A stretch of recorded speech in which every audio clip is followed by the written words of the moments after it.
গোটা রাজ্যে এই বিজেপি তৃণমূলের বিরুদ্ধে যে শক্তি উঠে আসছে সেই শক্তি আগামী দিনে ভারতবর্ষকে পথ দেখাবে।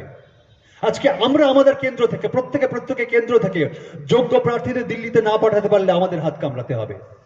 আজকে তৃণমূল কংগ্রেসের নেতা মন্ত্রীদের দিকে তাকান, পঞ্চায়েত বলুন, মিউনিসিপ্যালিটি বলুন, জেলা পরিষদ বলুন, রাজ্য বলুন, এই 10 বছর 11 বছরে 12 বছরে তারা যে পাহাড় প্রমাণ সম্পত্তি করেছে তার সিকিভাগ আপনাদের কারো হয়েছে কিনা?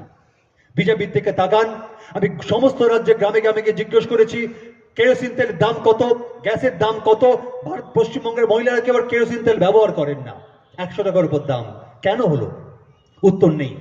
উত্তর নেই বলে বিজেপি ধর্ম দিয়ে সম্প্রদায় দিয়ে আমাদের চুপ করিয়ে দিতে চায়, ভাগ করতে চায়। আমি শুধু বলবো, খোলা মনে ভাবুন কাকে ভোট দেবেন, কেন দেবেন, কাকে দেবেন না, কেন দেবেন না। গোটা পশ্চিমবঙ্গের বুকে সমস্ত